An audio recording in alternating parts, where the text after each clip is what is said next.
부자로 가는 풍수 시작. 여러분, 혹시 이런 옛말 들어보셨나요? 터 좋은 집에 복이 깃들고 복 깃든 집에 재물이 쌓인다. 맞습니다. 오늘 이후 여러분의 아파트 창문이 그저 창문으로 보이지 않을 겁니다. 돈복 터지는 소중한 공간으로 보이실 테죠. 그렇다면 어떤 창문이 재물복을 불러올까요? 첫째, 바로 방향입니다. 풍수에서는 남향이나 동향 창문을 으뜸으로 칩니다. 남향 창문은 따스한 햇살을 가득 품어 건강과 활력을 불어넣고 집안을 밝고 긍정적인 에너지로 채웁니다. 어둡고 음침한 곳에 돈이 머무르지 않는 것은 당연한 이치입니다. 밝고 환한 곳에 복이 깃들기 마련입니다. 태양의 에너지를 가장 직접적으로 그리고 충분히 받을 수 있는 남향은 예로부터 가장 좋은 방향으로 손꼽혔습니다.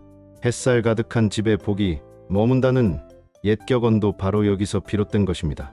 어둠과 습기는 부정적인 기운을 불러오기 쉽지만 햇살은 모든 부정적인 기운을 소멸시키고 긍정적인 기운으로 가득 채우는 힘을 가지고 있습니다. 동쪽 창문은 어떨까요? 동쪽은 해가 뜨는 방향, 즉 새로운 시작과 성장, 활력을 상징합니다. 아침의 기운이 가장 먼저 닿는 곳이죠. 이곳으로 부드러운 언덕이나 낮은 산세가 보인다면 자녀의 학업운과 가족의 건강운이 좋아진다고 봅니다. 동쪽에서 떠오르는 해는 만물에 새로운 생명을 불어넣고 희망을 선사합니다. 자녀들이 동쪽 창문으로 아침 햇살을 맞으며 공부한다면 그 기운을 받아 학업에 더욱 집중하고 창의적인 사고를 키울 수 있을 것입니다. 또한 가족 구성원 전체가 동쪽에서 들어오는 신선한 아침 공기와 햇빛을 받으면 건강하고 활기찬 하루를 시작할 수 있습니다. 특히 동쪽 창으로 물이 흐르는 풍경이 보인다면 이건 정말 금상첨화입니다. 물은 재물을 상징하니 돈이 줄줄 흘러들어오는 길한 형상이라고 보시면 됩니다. 고로 동쪽 창문 너머로 물이 보인다면 여러분은 이미 재물복을 예약해둔 것이나 다름없습니다. 물은 재물이요. 재물은 곧 물처럼 흐른다는 풍수격언이 이를 증명합니다. 강이나 호수, 하다못해 깨끗한 개울물이라도 동쪽 창문에서 보인다면 그 집안은 끊임없이 재물이 모이고 불어날 것입니다. 이러한 자연의 순환 에너지가 집 안으로 유입되어 가족의 삶에 풍요로움을 더하는 것입니다. 옛 선조들은 물의 흐름을 보며 삶의 이치를 깨달았고 물이 흐르는 곳에 생명이 깃들고 재물이 모인다는 것을 경험적으로 터득했습니다. 그럼 두 번째는 창밖 풍경입니다. 여러분의 아파트 창문 너머로 무엇이 보이나요? 푸른 나무가 우거진 숲, 잘 가꿔진 잔디밭, 혹은 평화롭게 산책하는 사람들의 모습이 보인다면 축하드립니다. 생기와 활력이 넘치는 좋은 기운이 여러분의 집으로 들어오고 있다는 증거입니다. 특히 이런 풍경이 동쪽 창문으로 보인다면 자녀들의 성장운과 가족 전체의 건강운까지 더욱 좋아질 것입니다. 이건 단순히 풍수적인 이야기가 아닙니다. 심리학적으로도 푸른 자연을 바라보는 것은 마음의 안정과 긍정적인 사고를 유도하죠. 편안하고 행복한 마음에서 성공과 재물이 따라오는 법입니다. 옛 선조들의 말씀처럼 마음이 편해야 돈이 들어오는 법이라는 것을 기억하십시오. 숲이나 나무는 생명력과 성장을 상징하며 도심 속의 팍팍한 삶 속에서 우리에게 치유와 회복의 에너지를 제공합니다. 푸른 자연을 보는 것만으로도 스트레스가 감소하고 긍정적인 정서가 고양된다는 것은 이미 과학적으로도 입증된 사실입니다. 이런 환경에서 생활하는 사람들은 심리적으로 안정되고 이는 다시 생산성 향상과 재물운 증진으로 이어지는 선순환을 만들어냅니다. 잔디밭이나 공원이 보이는 것도 마찬가지입니다. 넓고 개방적인 공간은 시야를 넓혀주고 답답함을 해소하여 긍정적인 기운을 불러옵니다. 사람들이 여유롭게 산책하는 모습은 그 공간이 활기차고 평화롭다는 것을 의미하며 이러한 에너지는 고스란히 여러분의 집으로 전달됩니다. 사람은 환경의 산물이라는 말처럼 좋은 환경은 좋은 기운을 만들고 좋은 기운은 곧 좋은 운명을 만드는 것입니다.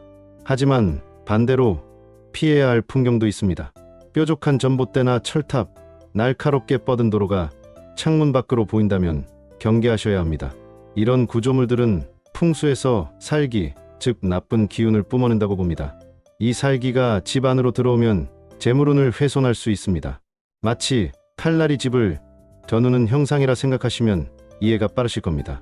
이런 뾰족하고 날카로운 형상은 심리학적으로도 불안감과 위협감을 조성하여 무의식적으로 우리에게 부정적인 영향을 미칩니다. 길이 곧 칼이다는 풍수격언처럼 집을 향해 곧게 뻗은 도로는 마치 칼날이 집을 찌르는 듯한 형상으로 좋지 않게 봅니다. 하지만 걱정 마십시오.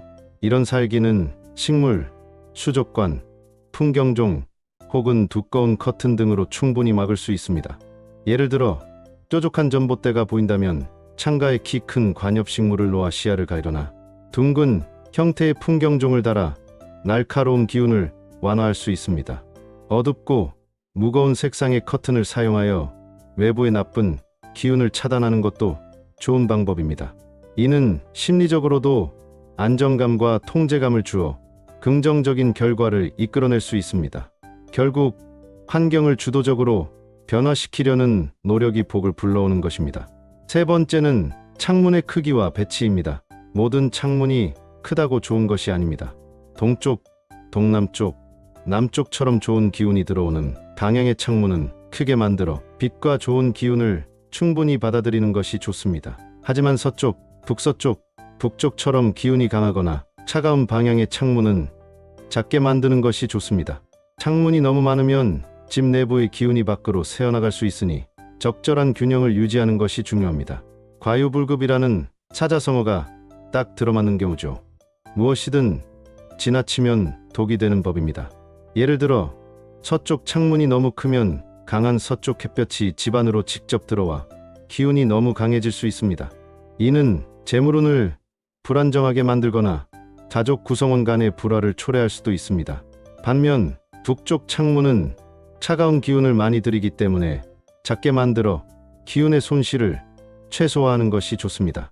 새는 돈 막으려면 창문 크기를 조절하라는 옛 속담이 이를 뒷받침합니다. 집안의 기운이 지나치게 발산되면 재물이 모이기 어렵기 때문입니다. 그래서 풍수에서는 창문의 크기와 배치를 통해 집안의 기운 흐름을 조절하여 재물이 새어나가지 않고 안정적으로 쌓이도록 하는 것을 중요하게 여깁니다. 마치 우리 몸의 혈액순환처럼 집안의 기운 순환도 원활하고 균형 있게 이루어져야 건강하고 부유한 집이 될 수 있는 것입니다. 재물운을 높이는 풍수 인테리어는 창문 외에도 무궁무진합니다. 밝은 채광은 기본이고 만약 채광이 부족하다면 밝은 조명을 활용하여 거실을 환하게 밝혀주세요. 노란색이나 금색은 예로부터 부와 풍요를 상징하는 색상입니다. 쿠션, 그림, 작은 장식품 등으로 포인트를 주면 좋습니다. 단, 과하게 사용하는 것보다는 적절한 비율로 배치하는 것이 중요합니다. 과유불급은 풍수의 기본 원리입니다. 심리학적으로도 밝고 따뜻한 색상은 사람의 마음을 편안하게 하고 긍정적인 에너지를 불러일으킵니다. 가족들이 거실에서 행복하고 편안하게 시간을 보낼수록 그 집안에는 좋은 기운이 가득 차오르게 되고 이는 곧 재물운으로 이어지는 것입니다. 집안에 웃음꽃 피면 돈도 따라온다는 말이 바로 이런 이치를 담고 있습니다. 침실은 어떠냐고요? 침실은 재물이 쌓이는 공간입니다. 차분하고 어두운 톤으로 꾸미고 화려한 침구는 피하는 것이 좋습니다. 블라인드나 커튼을 사용해서 좋은 기운이 빠져나가지 않도록 하는 것이 중요합니다. 왜 침실은 어둡게 해야 재물이 쌓인다고 할까요? 이는 기운이 분산되지 않고 한 곳에 모이게 하기 위함입니다. 침실이 어둡고 안정적일 때 우리는 숙면을 취하고 충분한 휴식을 통해 재물을 모을 에너지를 얻게 됩니다. 옛말에 잠 잘 자야 돈 번다는 말이 괜히 있는 게 아닙니다. 밝고 화려한 침실은 에너지를 소모시키고 숙면을 방해할 수 있습니다. 침실은 하루의 피로를 풀고 내일을 위한 에너지를 충전하는 곳이어야 합니다. 따라서 안정적이고 아늑한 분위기를 조성하는 것이 중요합니다. 간접 조명을 활용하거나 어두운 계열의 차분한 색상으로 침실을 꾸미는 것을 추천합니다. 또한 침대 머리맡을 창문 쪽으로 두는 것이 좋다는 속설도 있습니다. 이는 창문을 통해 들어오는 좋은 기운을 머리로 직접 받아들이고 안정적인 수면을 유도하여 재물이 쌓이는데 도움을 준다고 합니다. 침실에 정돈된 상태는 곧 그 사람의 내면의 정리 상태와 직결됩니다. 깨끗하고 정돈된 침실은 숙면을 돕고, 이는 다시 맑은 정신과 효율적인 업무, 능력으로 이어져 결과적으로 재물운을 증진시킵니다. 주방은 어떨까요? 옛 선조들은 주방을 안방마님의 재물 창고라고 불렀습니다. 그만큼 중요한 공간이니 늘 정돈되고 청결하게 유지하는 것이 중요합니다. 주방은 오행 중 불과 물이 공존하는 공간입니다. 이 두 기운이 충돌하지 않고 조화를 이루어야 재물운이 안정됩니다. 싱크대 주변은 물기 없이 항상 깨끗하게 유지하고, 불을 사용하는 가스레인지나 인덕션 주변도 청결을 유지해야 합니다. 냉장고는 식량을 보관하는 곳이므로 항상 채워져 있도록 하는 것이 좋습니다. 빈 냉장고는 재물운을 감소시킬 수 있습니다. 또한 주방에 쓰레기통을 두는 것을 최소화하고, 만약 두더라도 뚜껑이 있는 것을 사용하며 자주 비워야 합니다. 쓰레기는 나쁜 기운을 불러오기 때문입니다. 심리학적으로도 청결한 주방은 요리하는 사람의 마음을 편안하게 하고 화목한 가정을 이루는 데 기여합니다. 밥상머리 교육이라는 말이 있듯 주방은 가족의 건강과 행복, 그리고 재물을 지키는 핵심 공간입니다. 재물운을 높이는 소품들도 있습니다. 삼족두꺼비, 수정, 돈나무 같은 것들이죠. 이런 소품들을 활용하는 것도 좋지만 가장 중요한 것은 집안을 항상 깨끗하게 청소하고 불필요한 물건을 버리는 겁니다. 이 기본이 되어야 좋은 기운이 저절로 들어옵니다. 비워야 채워진다는 진리를 명심하십시오. 집이 깨끗해야 기운의 흐름이 원활해지고, 그래야만 복과 재물이 쌓이는 법입니다. 삼족두꺼비는 중국에서 재물을 상징하는 대표적인 동물로, 입에 동전을 물고 있는 형상으로 재물을 집안으로 끌어들인다고 믿습니다. 수정은 정화와 증폭의 에너지를 가지고 있어 집안의 나쁜 기운을 정화하고 좋은 기운을 증폭시키는 역할을 합니다. 돈나무 파키라는 잎이 동전처럼 생겼다 하여 재물운을 가져다 준다고 알려져 있습니다. 이러한 소품들은 심리적으로 우리가 재물운에 대한 긍정적인 믿음을 갖게 하고, 이는 다시 긍정적인 행동과 결과로 이어지는 촉매 역할을 합니다. 하지만 어떤 소품보다도 중요한 것은 바로 청결입니다. 아무리 좋은 풍수 소품을 가져다 놓아도 집안이 지저분하고 물건이 쌓여 있다면 기운의 흐름이 막혀 아무 소용이 없습니다. 쓰레기가 쌓인 곳엔 복도 쌓이지 않는다는 것을 명심해야 합니다. 버릴 줄 아는 자가 얻을 줄 안다는 말이 바로 이것을 의미합니다. 운은 스스로 만드는 것이라는 말이 있습니다.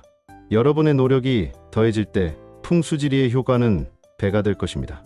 오늘 제가 말씀드린 아파트 창문 풍수 비법 꼭 기억하시고 실천하셔서 재물복, 넝쿨째 들어오는 부자 되시길 진심으로 기원합니다. 복은 스스로 찾아오는 것이 아니라 사람이 부르는 것이다라는 말처럼 여러분 스스로가 복을 부르는 행동을 하고 환경을 만드는 것이 가장 중요합니다. 제가 드린 말씀들을 생활 속의 작은 습관으로 만드셔서 여러분의 가정이 항상 행복하고 풍요로운 재물복이 가득한 보금자리가 되기를 간절히 바랍니다. 감사합니다. 투자로 가는 풍수 끝.